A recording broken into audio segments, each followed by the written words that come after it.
21st Precinct. It's just lines on the map of the city of New York.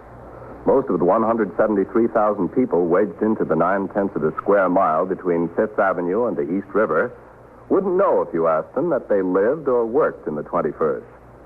Whether they know it or not, the security of their homes, their persons, and their property is the job of the men of the 21st Precinct. The 21st. 160 patrolmen, 11 sergeants, and 4 lieutenants, of whom I'm the boss. My name is Cronin, Vincent P. Cronin. I'm captain in command of the 21st Precinct. I was doing day duty, 8 a.m. to 6 p.m. Tours of duty vary like the weather. Some are quiet, others are stormy. This tour was a stormy one. When I came on the job at 7:30 a.m., a 3-alarm fire in an old brewery near the East River had just been brought under control.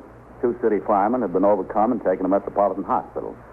At 8:16 a.m., a bus and a taxi cab collided on 2nd Avenue. The driver of the cab and his 2 passengers were injured. Shortly after 9 o'clock, there was a call that a paint store on Lexington Avenue had been burglarized during the night. I was still at the scene of the accident when Patrolman Farrell, my operator, rang into TS from a call box and informed me of the burglary. We made the run to Lexington Avenue. The men from Sector 4 and Sergeant Kearney were already on the job. Farrell parked between their cars in front of the paint store. All right, let's go. Hello, Captain. What do we got, Ross? A safe job. Yeah?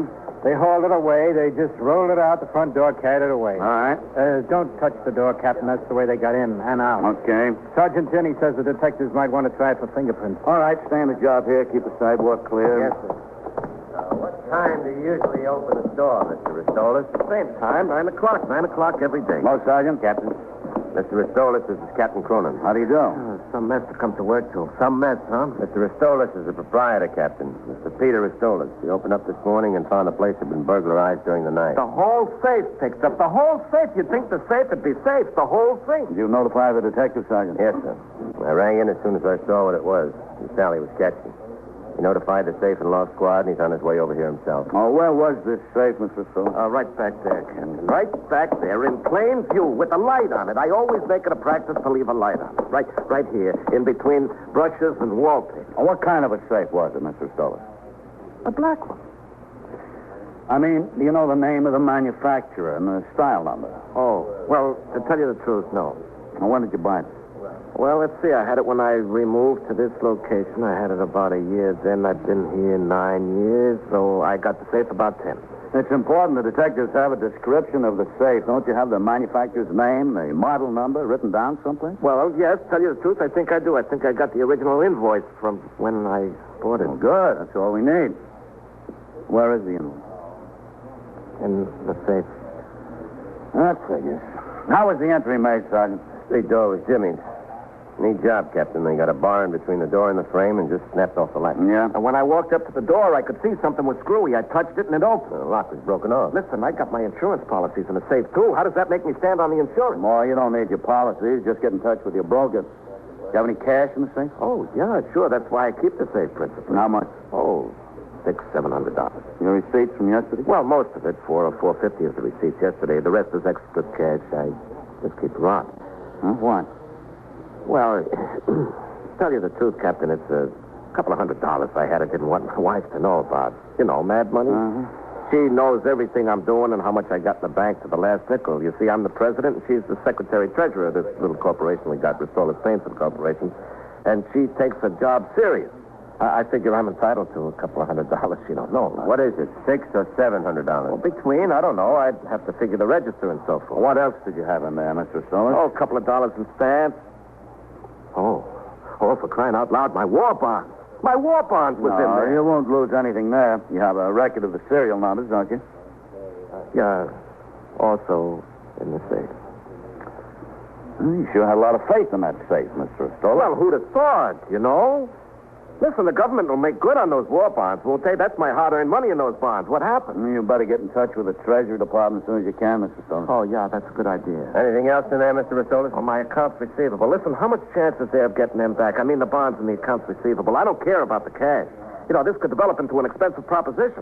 The Treasury might give me a hard time, and without the accounts receivable, well, to tell you the truth, I'm a dead duck. Accounts payable, who cares? The people I owe, if I don't pay them, will let me know, but the people that owe me aren't going to come around here and volunteer money. No, sir.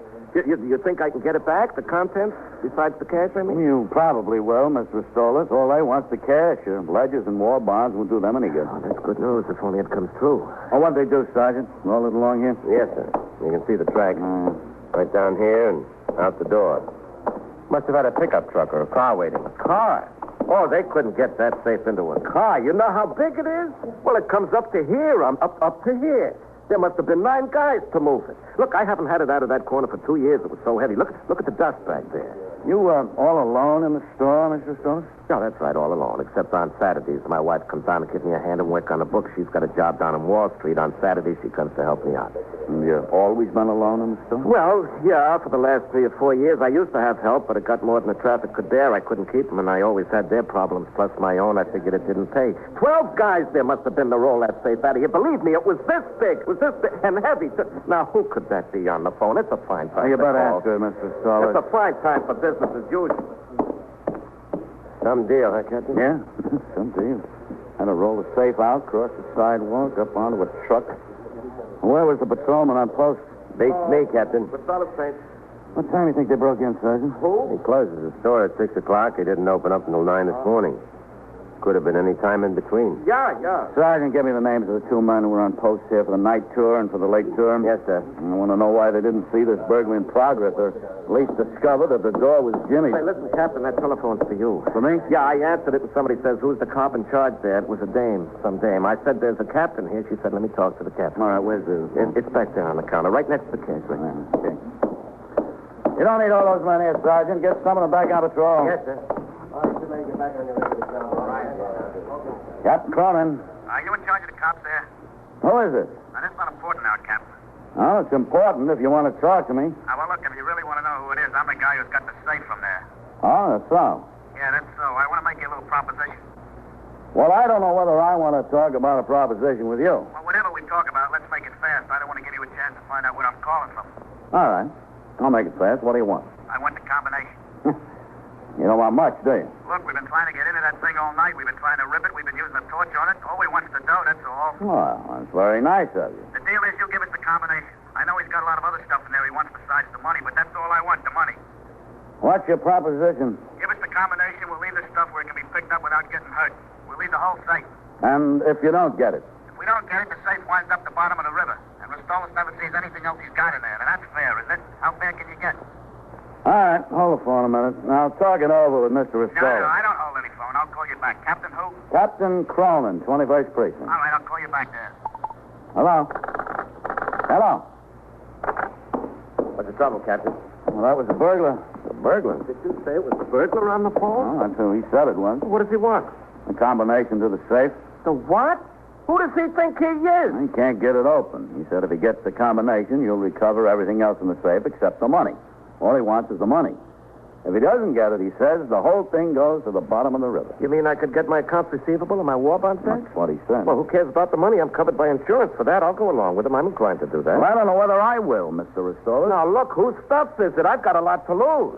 We'll talk it over with the detectives. They'll be here soon. See what they want to do about Well, I know what I want to do about it. I've been out a long time in this job, Captain. I never heard of anything like this before. it. Oh, you learn something new every day, Sergeant. Every day in the year. Within a few minutes, detectives of both the 21st Squad and the Safe Loft and Truck Squad, the central office specialists who handle safe burglaries on a citywide basis, arrived at the scene. Sergeant Tierney gave them such information as he had collected, and I told them of the phone call from the man who purported to be one of the burglars. The detectives took over the investigation, and Sergeant Tierney instructed his men to resume patrol. I returned to the station house where I signed the blotter, went into my office to read and sign reports and communications which had accumulated since I was last on duty. At 20 minutes after 10, I'd almost finished the paperwork when I looked up and saw Lieutenant Matt King, commander of the 21st Detective Squad, and another man standing in the doorway. Yes, Matt. You got a minute, Captain? Yeah, sure. Come in. How are you, Captain? Fine, Matt. This is Detective Gordon Sawyer of the Safe and Loft Squad. Glad to know you, sir. Yes, sir. Sit down. Matt, sit down. Yeah. Well, look. Well, that was an odd one this morning, wasn't it? Sure was. How do you figure, Sawyer? You fellas ever hear of anything like that before? No, sir, it's new to us. Guy must be a psycho trying to swing a deal like that. Well, he didn't sound much like a psycho on the phone, Matt. How you fellas got to figure, Sawyer? Well, a couple of things, Captain. One, Mr. Ristola said it was a woman on the phone when he answered, and you picked it up, and it was a man. That's right. Two, from the description Ristolas gave us of the box, it sounded like a certified 600.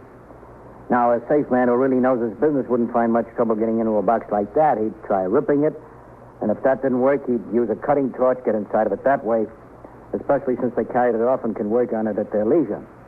They aren't red-hot iron men, that's for sure. Whoever they are, I don't think they've been long in the trade. How many of them you think there were? Well, that box weighs 600 pounds. There must have been at least 3 of them, maybe 4. And what about the girl on the phone? I don't know, Captain. I think I've got an idea about that. Yes, sir?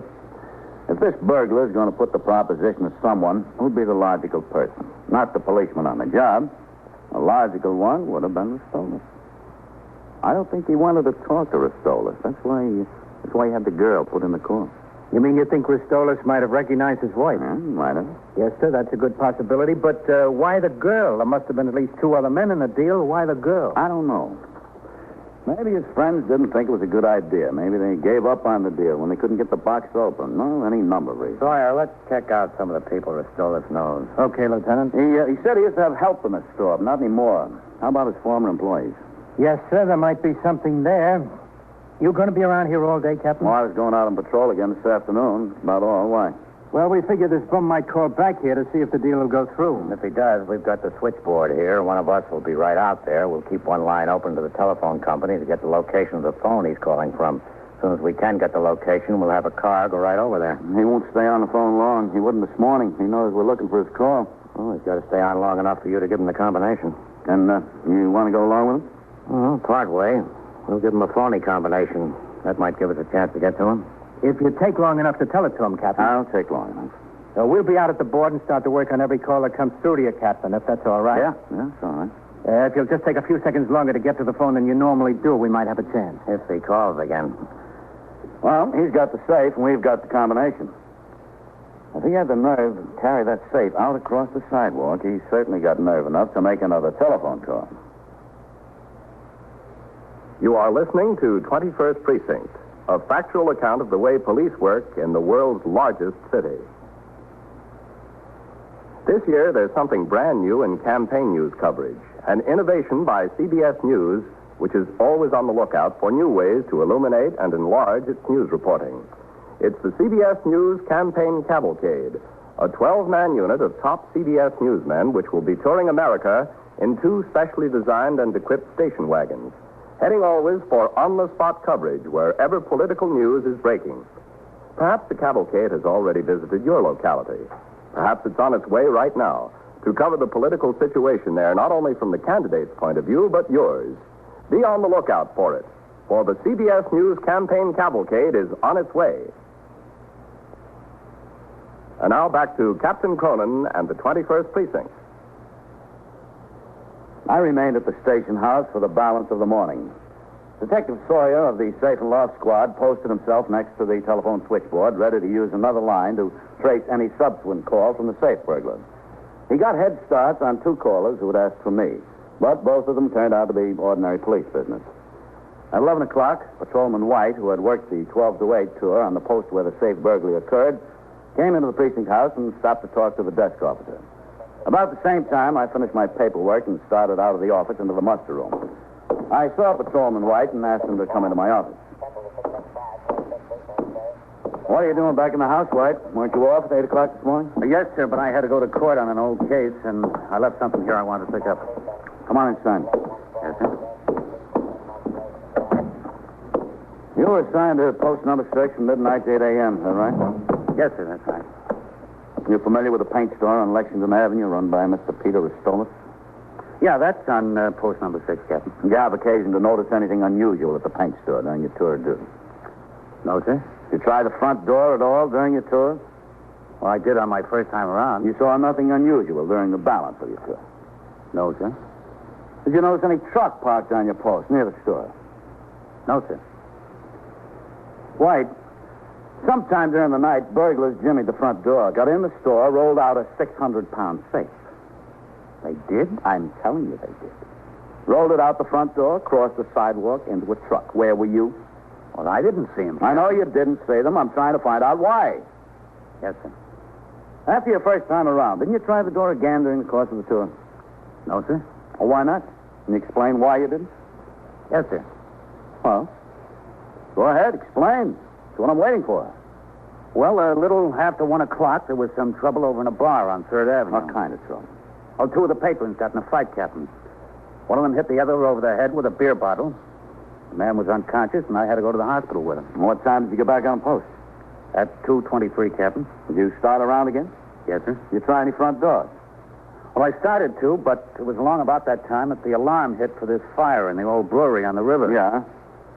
Well, Sergeant Collins drove by and instructed me to leave my post and go over to York Avenue. Well, what did you do there? Well, the firemen had lines strung across York Avenue. There were about 30 pieces of apparatus there. I was instructed to reroute traffic off York Avenue and onto 1st and 2nd. How long did you stay there?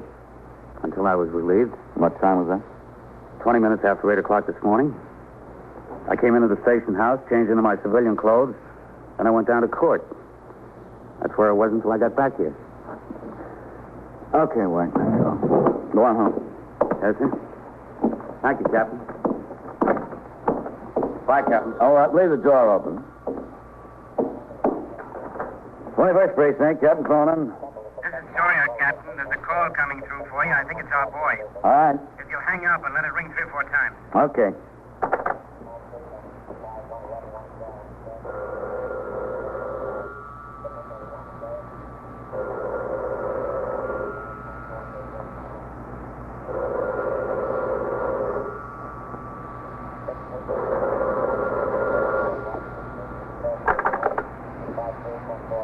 Precinct, Captain Cronin. You know who this is, Captain?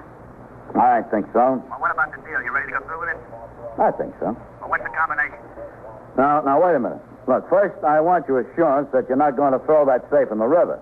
The man wants his property back. You get it back. Well, I just want to make Listen, sure I know that what you're not you're trying to do. You're trying to stall for time. I'm not going to stay on this line long enough for you to trace the call. Believe me, I'm not. Now, what's the combination? All right, just a second now. Let me find it, huh? Take more than a second. I'm telling you. Don't take more than a second. All right, I'm getting it. What is it? Just a second. I'm telling you. All right, hold it. Yeah, here it is. What? Let's see. 2 full turns to the right. That's 2 full turns to the right. Like that down, honey. And stop at 71. Stop at 71. Mm-hmm. Now, back left past 71, stop at 6. Back left past 71, stop at 6. What? 6. Yeah, then what? Now, look, you're going to keep your promise, aren't you? I'll keep my promise if you'll keep yours. What's the rest of the combination? I haven't got all day here. I know what you're trying to do. All right. And right to 98. Is that it? Yeah, that's it. Okay, goodbye.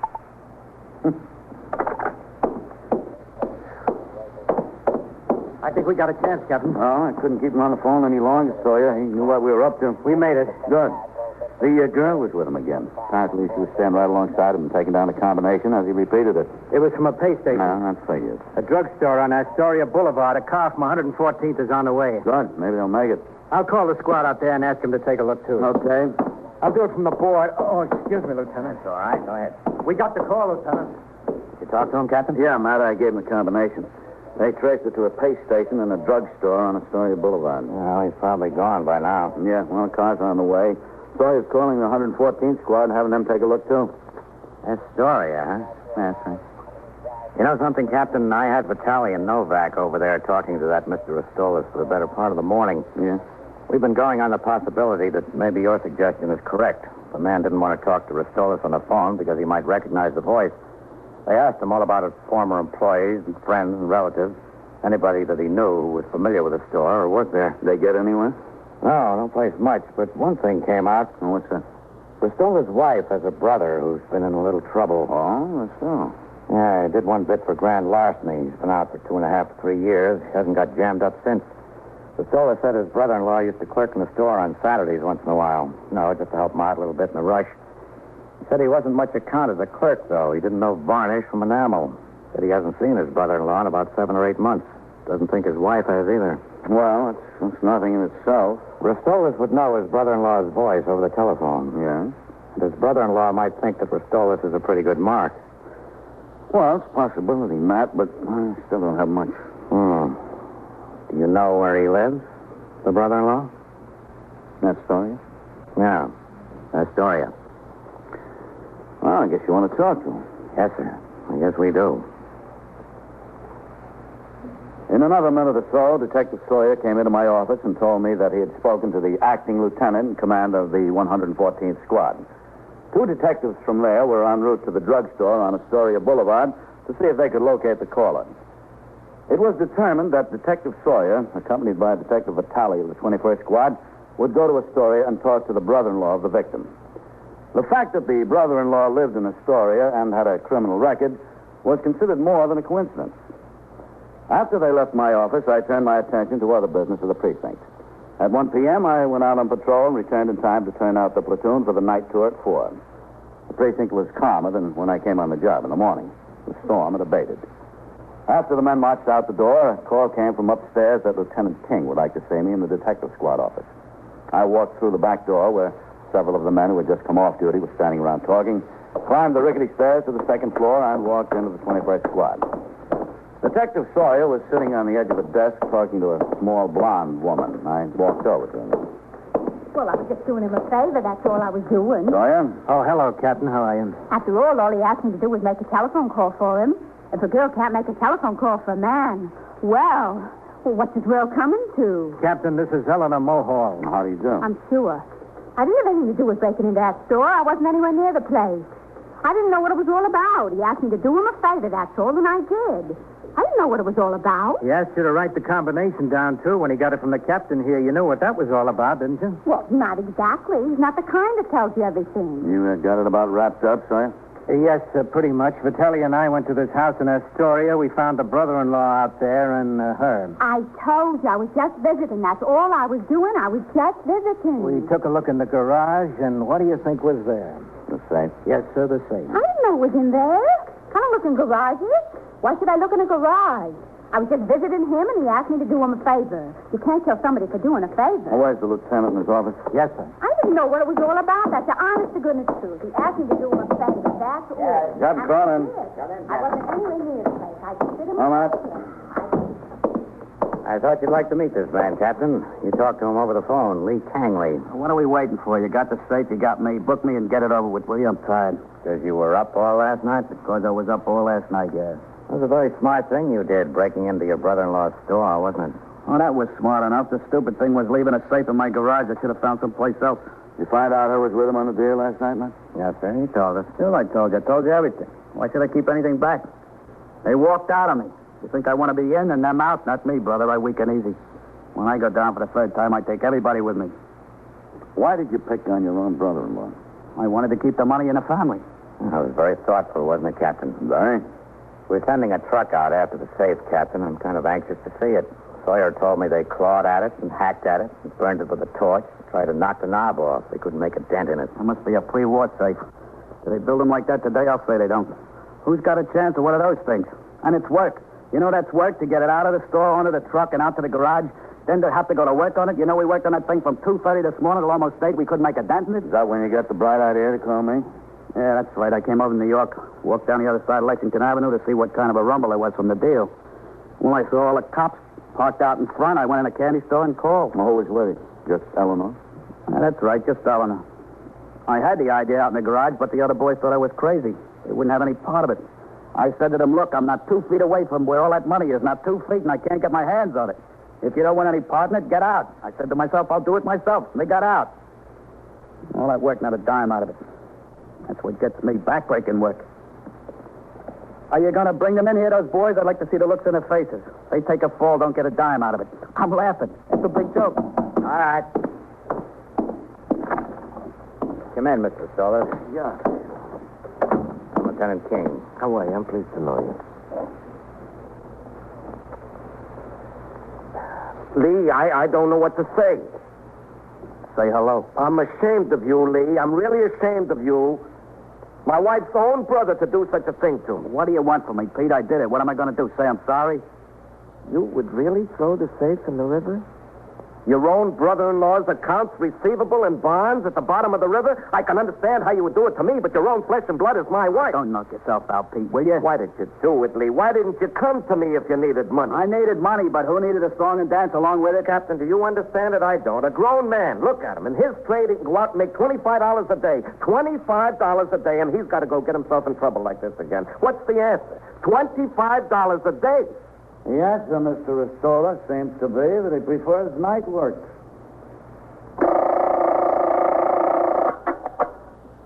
21st Precinct, Sergeant Tierney. Who's dead? Who? How? Where is this? Where? 8080 SWAT? Yeah. Yeah, who is this? And so it goes. Around the clock, through the week, every day, every year. A police precinct in the city of New York is a flesh and blood merry-go-round. Anyone can catch the brass ring. Or the brass ring can catch anyone. 21st Precinct, transcribed, a factual account of the way police work in the world's largest city, is presented with the official cooperation of the Patrolmen's Benevolent Association, an organization of more than 20,000 members of the Police Department, City of New York. James Gregory in the role of Captain Cronin, Ken Lynch as Lieutenant King. Featured in tonight's cast were Joe DeSantis, John Sylvester, Miss Leslie Woods, Bill Quinn, Larry Haynes, and Eric Dressler. 21st Precinct is written, produced, and directed by Stanley Niss. Roger Foster speaking.